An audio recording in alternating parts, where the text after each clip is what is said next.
Hello everybody, it is Guag. Welcome back to my team career mode on F1 2025. The last race out in Australia. Jack Crawford got points. We, as Richard Verschoor, only managed P11, but it's still really good for a first race. China is not my greatest track, I will give you that. We're pretty mid. So I'm not expecting the best, but of course I have to switch between each driver for every race. So the last race we were Richard Verschoor, so now we're Jack Crawford. He got points the last race, so I'm hoping we get a little bit of luck that he managed to get in that race. And, you know, maybe we can get points. Definitely, it's definitely not China. But first of all, we do some quick practice. It's going alright, we're just trying to get as much of the R&D points as we can. We're not really giving it. Final ditch effort, we try and do the 50% for 2, and we don't get it. So that is the end of my quick practice and into the sprint qualifying session. Of course, it is a sprint weekend. 2 opportunities to score points. We have any top 8 in the sprint race or top 10 in the main race. As per it works, we do a flying lap to come out on track instead of driving out. And we just do a little bit of weaving, get a little bit more temps into tyres, and as we come around the final corner, DRS wide open, battery being used all the time, coming down the main straight into the snail shell of turn 1 and 2. Just try and see where we get. It's my banker lap, there's no risk at all. A green sector 1 and 2. Nothing really to be concerned about at the moment. Of course, we're not going to be we shouldn't be setting purples. This is the weakest corner, the long right hander coming onto the back straight. This back straight is one of the longest on the calendar, so that is the scale that we're going to be working at. And coming around the final corner, a little bit understeer, could have gone a little bit wider as well, so that's really compromised us, and we are 5 tenths down from our teammate Richard Verschoor. But crucially not last, Alex Albon is in that position. We decide we could have got more out of it though. So instead of coming in and refreshing the fuel, we decided to go out for another lap. Of course, you don't really have time to do that in sprint qualifying, but we decided to do it anyway. And unfortunately enough for me, I wasn't actually looking at my fuel at this time. We only had 0.5 left, so we aren't going to make it all the way around, even if we wanted to. Coming through the S's, we see a little bit of green, a little bit of red, switching up all the time through the double left. We get a little bit of a snap. And that is the end of my second lap attempt, having to cut the grass and go wide as well, and deciding to change camera instead of going back to the pit lane. There we go. Of course, now we're only going to have 3 minutes left to do our final lap if we want to get anything out of this, because so far we are sitting what is realistically last place, because Albon is not going to stay back there. We don't have any other tyres because it's sprint qualifying, so we're going to have to go on the scrubs that we just used and ruined. See if we can get anything out of it. Hopefully we should. The track's going to be a lot warmer. And also we're out into a lot more open traffic. The only traffic we know is about 10 seconds behind us. Taking the last corner a lot better, that's how we should be taking it. We are also under pressure from a Red Bull behind us. That shouldn't be concerning. As coming through turn 1 and 2, the snail shell of turn 1 and 2, and the Red Bull is catching us on every single corner. I don't believe he's on a flying lap, but if he is, we are not going to be helping him whatsoever. I believe it's Verstappen though, so I think we can have a little bit of slack cut from him because he has been dominating the last couple of years in F1. But meanwhile, coming into my least favourite part of the track, we are 5 tenths up. And we managed to keep that coming down the main straight. We are under pressure from the Red Bull though. We get compromised in the apex, but it's back okay on the exit. Coming around the final corner, we're understeer again. This time going a little bit wider. Hopefully that helps us just a little bit more. We cross the line, and it is P17 for Jack Crawford, the American. Meanwhile, Red Bulls are locked out the front row, 2.5 tenths split up the 2 Red Bulls though. Carlos Sainz is in P3, Liam Lawson P5 and Pierre Gasly P7. So massive whatever has happened in qualifying there. Max is dominating, but Yuki is still right beside him despite the huge gap between them.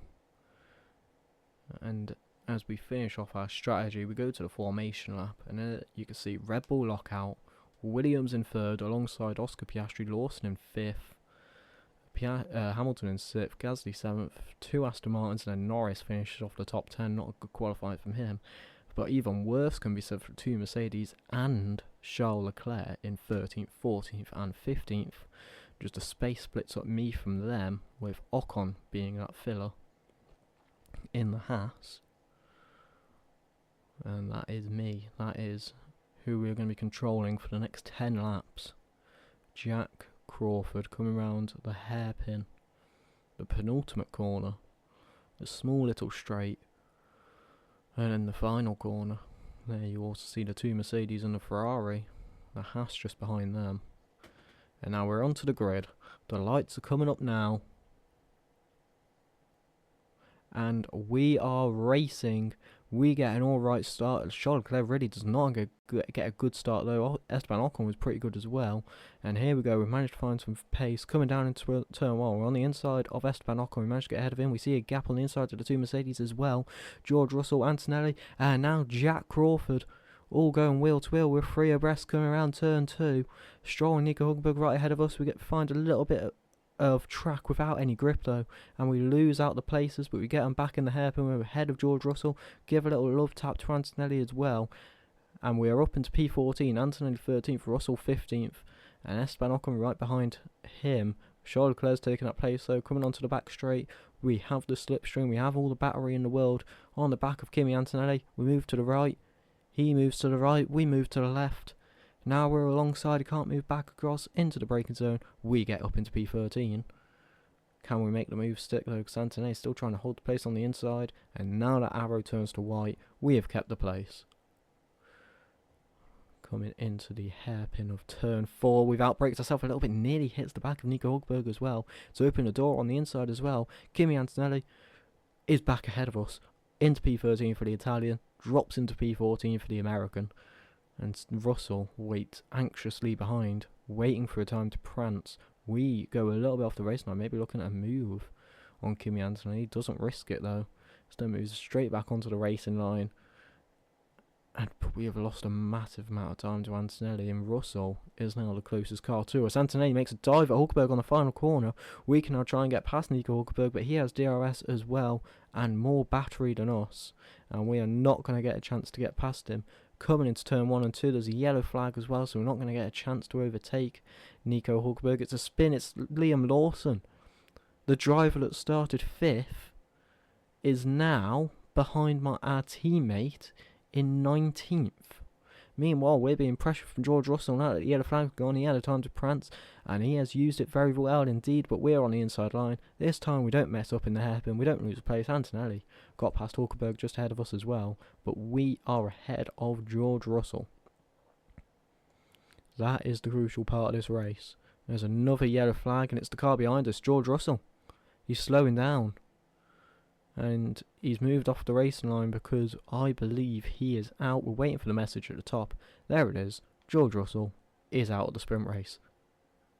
But our worries are not over there because we still have a top 4 car of Charles Leclerc behind us. So even though we've lost the massive pressure of George Russell in the 3rd fastest car, we still have Charles Leclerc to worry about. Actually, I think the Ferrari's faster than the Mercedes, I'm not sure.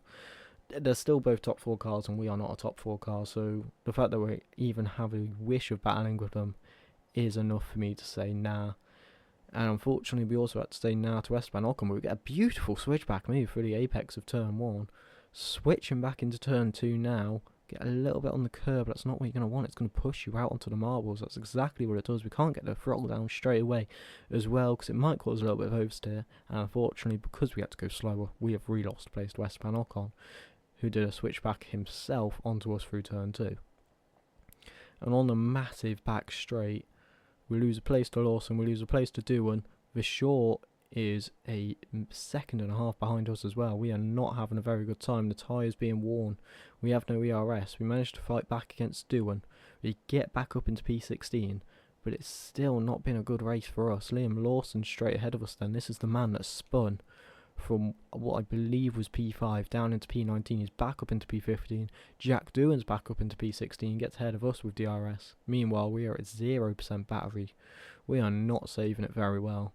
And in all of this battling, as we try and get another switchback move, which we do perfectly on Jack Doohan. But he now has the inside line. Let's see who manages to keep that place. We squeeze him on the inside, try and keep him on the tighter line, so we can't get the throttle down properly. It doesn't matter though, because he's still managed to keep that P16 place.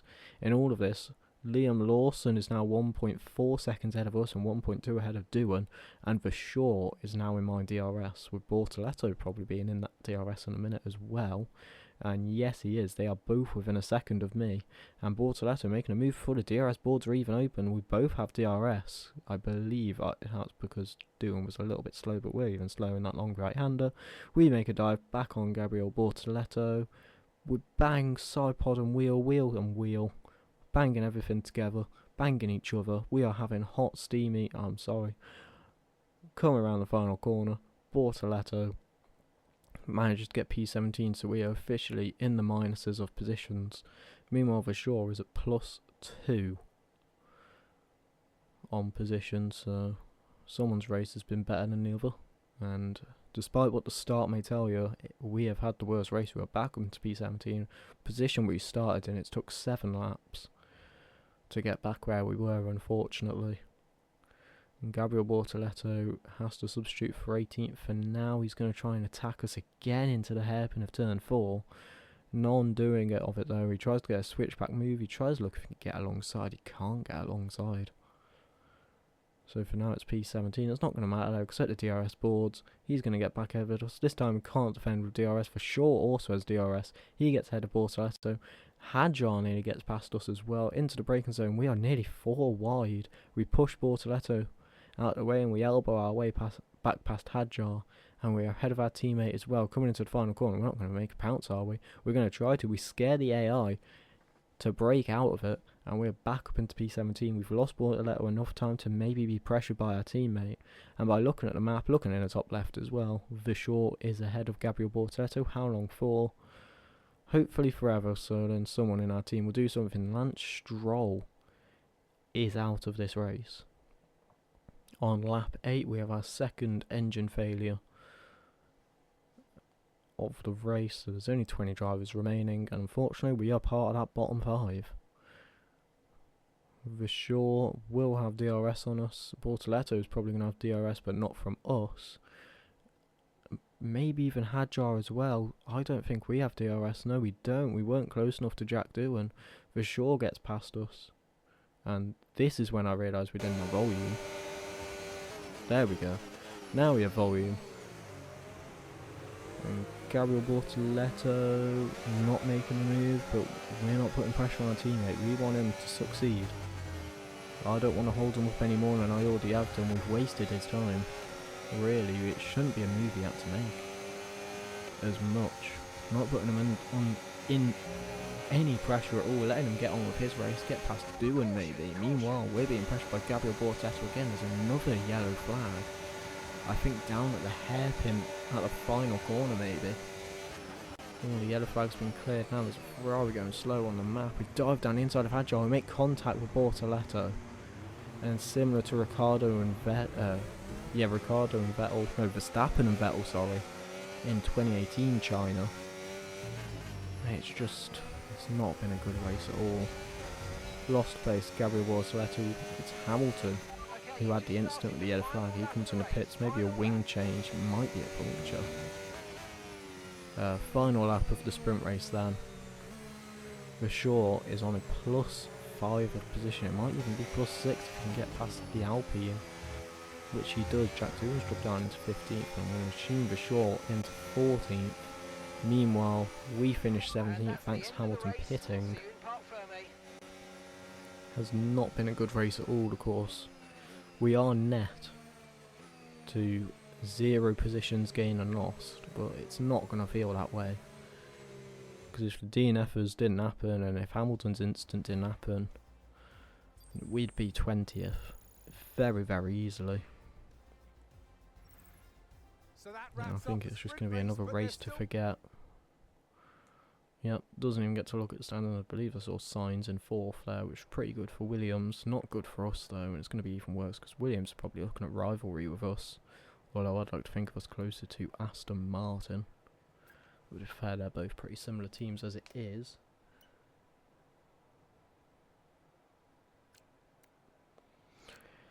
Into mainland qualifying then, we decided to change our setup a little bit, maybe look a little bit more racy. We've upped our front wings, and it will be better in the apex of corners, especially for that long right-hander and the snail shell of turn 1 and 2. And we've lowered our rear wing a little bit, so we'll be better on the straight. Changing our tyre pressures to be a little bit higher on PSI to hopefully get a little bit more grip out of them. Park Fermate is now active, so we cannot change the car anymore.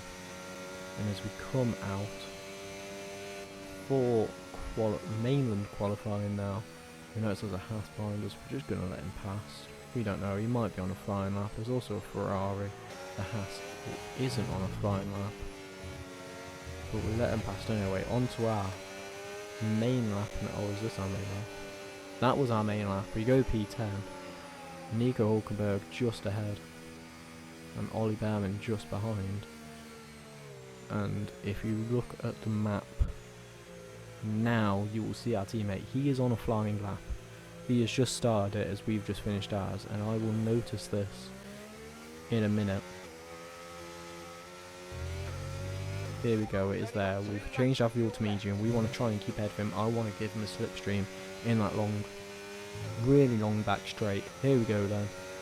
Get a little lift on the throttle so we know he is faster than us. Into the DRS, we give him as much slipstream as we need. Move to the right hand side, go off the throttle, let him pass, see if we made any effect of that. And I believe we go for one more lap ourselves. Weaving, getting out of the way of the Red Bull, which was the last second of Verstappen, who I believe is also on a flying lap. No, I see the red light in the back, he's going to go pit. Oh no, never mind, I think he's just starting his flying lap. There's also a Mercedes right behind us, so we've got to be quick, a little bit better in the final corner. Yeah, we get a better exit that time, but we don't have as much battery as last time, so it might be a little bit harder. But we're still 6 tenths up. Around the final corner, DRS, ARS, unfortunately we are just out of, but only P20 despite the 7/10 gain. That is not good at all. We go back to the garage and see that Richard Verschoor is up to P5. Esteban Ocon is in P3. And a Red Bull not in the top 3. That's shocking. That is horrific. We decided to change to a full map whilst we were in the pits. Just to see, you know, we'll get to see a lot more of the track, get to see any action. As we can see, there is a McLaren and an Alpine in the pits. Meanwhile, we're coming around the hairpin, the penultimate corner. We try and get a little bit of more temperature into the rears, get a little bit of wheel spin as we start our flying lap. We come around the final corner. The only car ahead of us is the Red Bull, and he's about 15 seconds ahead. And the car behind us is about 30 seconds, so we know we have clean air. A very clean track, and it's going to be one of the warmest because we're the last one to cross the line for our flying lap. We're currently 5 tenths up as we come into the hairpin. Can we get any more time in the braking zone? No. Any more at the apex? Yes. Any more on the exit? Definitely yes. We're a second up into the final corner. Are we going to cut it or are we going to understeer again? We understeer, go a little bit wide. Battery's having a little bit of hissy fit, but we do cross the line 1.2 seconds up.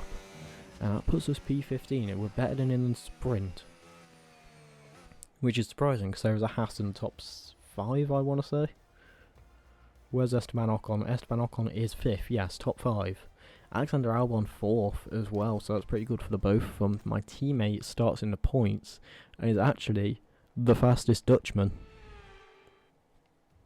because Max Verstappen starts 10th, one position behind my teammate.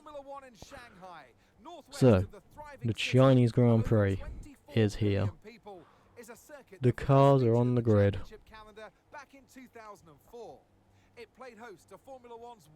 We see all the cars lined up over there.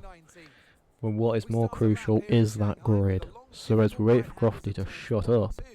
Oh no, first, yeah, we gotta look at the track. There's sector 1, there's sector 2, there's sector 3. There's your DRS zones. There's your speed trap at the end of the straight. There is absolutely zero elevation change apart from at turn 1 apparently, but you don't even feel it, and there's a little bump in the back straight, which you also don't really feel. Absolutely crazy analysis, I know. The starting grid then, this is what people care about. On pole position for today's race is Lewis Hamilton. He's black. He likes to play the doctor operation. Yuki Tsunoda though is second place. Maybe a Red Bull can put the Ferrari under threat yet again. Hamilton has dreams of that Red Bull alongside him. Esteban Ocon in third place. It was good qualifying for him, ahead of Charles Leclerc. Alonso fifth, Norris sixth, Verschoor 7th, and Verstappen 8th, Carlos Sainz 9th, Nico Rosberg 10th, Behrman 11th, Portoletto 12th, Albon 13th, we are 14th with Jack Crawford. Jack Doohan is 15th, Antonelli 16th with penalty, Piastri 17th with penalty, Hadjar 18th, Gasly 19th, Lawson 20th, and the backstro with even more penalties of Russell and Stroll. That's a lot of penalties. Of course, it only shows Russell and Stroll to have penalties because they had to replace their engines, but I believe there was a lot more there because we were not starting that low. So I had to put a little bit less fuel in our car because we weren't using that much fuel in the sprint race, so we know what our fuel is like. Onto the formation lap, and that is an image. A Haas in fourth. Formation lap is over though. We decided to skip that. The lights are up. There's 5 of them. And we are racing, and we get a really good start, way better than Portoletto, who looks like he nearly stalls on the line. And it really puts us under a little bit of jeopardy, but we still get ahead of Williams. Seems to be blocked by his teammate a little bit. We decide to move to the very outside. Looks like a little bit of an understeer, but it actually works out for the best of us because we nearly clear all 4 cars, and our teammate is the one right ahead of us, which is quite crazy. But we can't get the power down properly, too high of a gear, and then we understeer from going too low of a gear, and we end up losing out 3 places. And Carlos Sainz now putting us under pressure. We see a gap on the outside of Behrman though, and we slot in very, very nicely without any contact. So we're up into the points. Meanwhile, Ollie Behrman in 11th, Albon in 12th, Alonso's in 9th, and Hulkenberg in 8th through the S's. We have 2 green cars ahead of us, one's an Aston Martin of Alonso, one's the Sauber of a Hulkenberg, then it's our teammate. And that is what we want to keep our eye on. Can we stick to the back of our teammate? Can we try and put some pressure on him as well? Because certainly from our race starts, maybe we have something, but meanwhile he is sticking very strongly to the back of the top performing cars, such as Charles Leclerc, which is the car ahead of him, coming onto the wrong right hander and in it to the back straight. We are right on the back of Alonso. We are using all of our battery. We're on to the end of him. We're in the slipstream. He moves to the right hand side. He opens up the racing line. We turn off the DRS because we know we are better than him on the brakes. Going a little bit deeper than we should have really thought of going, but we do manage to stick the blades on him and up into P9. The faster tyres are talking. Of course, a lot of drivers on the hards. It's only really the Haas's and our team on the mediums, I believe. I know Esteban Ocon's on the mediums, and speaking of Esteban Ocon, if you look at the track map, he's currently leading the race, and that's pretty amazing. We get past Nico Hulkenberg in the snail shell, and our teammate is now the car ahead of us. How very interesting. Fortunately, we get a really bad exit though, so out of turn 2. Hulkenberg gets ahead, and of course now Mark's talking about understeer, like we didn't discover it. We're like caveman with fire with this car. We do get back ahead of Hulkenberg though. Hulkenberg loses the place to Fernando Alonso as well. Fernando Alonso is a tough egg. He has DRS on us. He gets ahead of us. I feel we're not going to be seeing much more of him or my teammate. We try and look, maybe we can get past. We end up bumping on the rear. Could maybe ask for a puncture, but I think it's going to be too much. We move to the inside line. Can we scare the AI off? We cut the corner a little bit, and yes we can. We scare him away, and we get back ahead up into P8. It's good for my team. So far that was not English. Hulkenberg also gets back ahead of Alonso, and as we come down the main straight, I don't believe Hulkenberg had DRS, but we have DRS on our teammate. So this is going to be interesting. Into the braking zone. We are right on the back of our teammate now. Meanwhile, then Proc's arrows are nowhere near us. The one's very slowly fades out because Alonso did get better exit than us through the hairpin. But coming around the final corner, we have even more DRS to play with, but crucially not much battery to play with. We've only raced 4 laps so far and it's already down to 20%. Meanwhile, that Haas has a very commanding lead, and that Ferrari that started on pole is down in 5th place. Of course, Lewis Hamilton being the lead Ferrari, with Charles Leclerc being in 6th, which is quite obvious from the top left. Meanwhile, we're getting a massive snap whilst we're looking at that top left. So, very, very concerning from us. I'm still not figuring out a complete setup for this track. But hopefully the setup that we changed from the sprint into qualifying is going to help us enough. We are currently in 8th place, we skip it up a couple of laps. And that Haas is still in 1st and now Hamilton's in 6th. I'm going to keep on looking at the map because this is just amazing from what's happening out front. That Haas is leading from a Oscar Piastri and a and Oscar Piastri's ahead. And now Fernando Alonso's ahead. Oh, now we're ahead. And we have no battery. And because we've stuck so close to Verschoor, we've pretty much given Alonso 2 free positions from both our team. And Alonso is definitely ahead of us because we have no battery. And we both have DRS. And we're never going to see him again. Richard Verschoor, it's nice knowing you, mate, but I will be gone.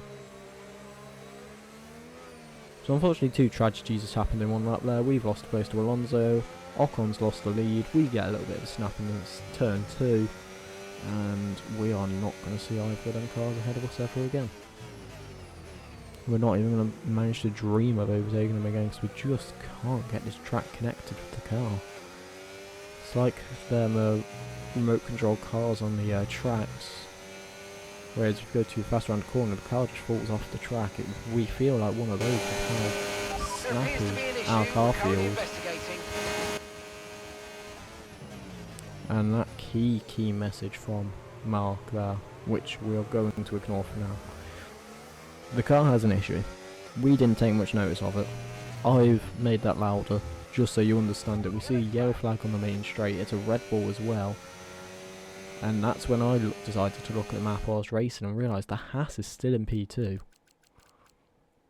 Esteban Ocon is 2nd, Yuki Tsunoda's the one with the engine failure. That has massively surprised me. And on the exact same lap, do you remember that message that just came up? I decided to contact Liam Lawson, and it turns out from talking to Lightning McQueen and then to Mater, the guys with the spy camera was actually out and shot both me and Tsunoda.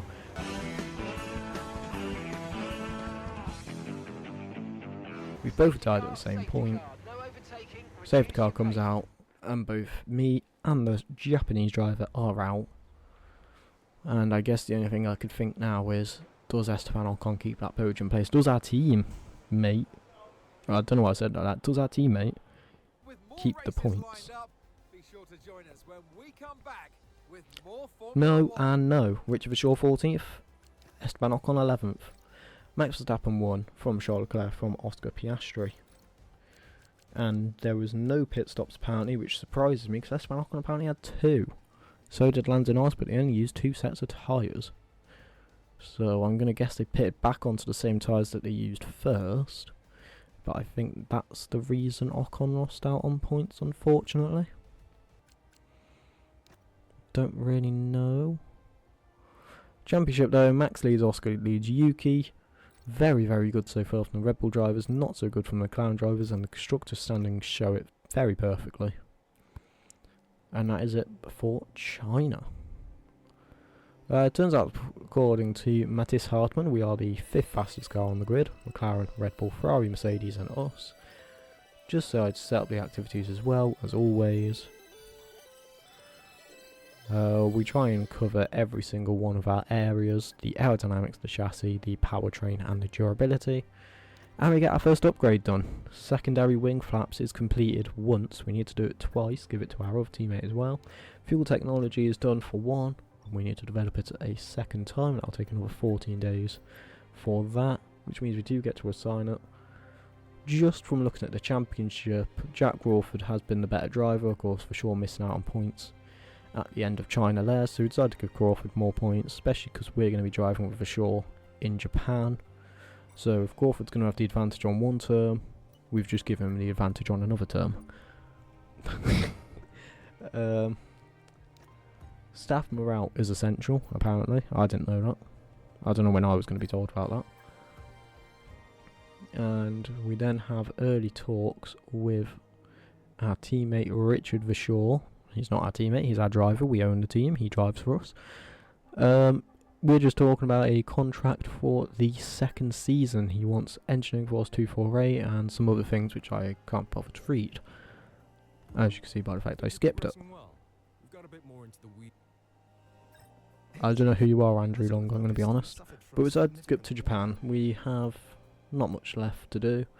Tyre allocations, we decided we need an extra pair of mediums for the race, so we go for balanced instead of bringing a soft, which we might need. And of course we drive with Richard Verschoor, which calls the end of the video. Japan is the next video. I don't like that track either, but I'll be looking forward to speaking with you all. Subbing is free, so please do it. You can always unsubscribe later. Liking is also free, so you could do that as well. Comment if you want to see me crash into Verstappen.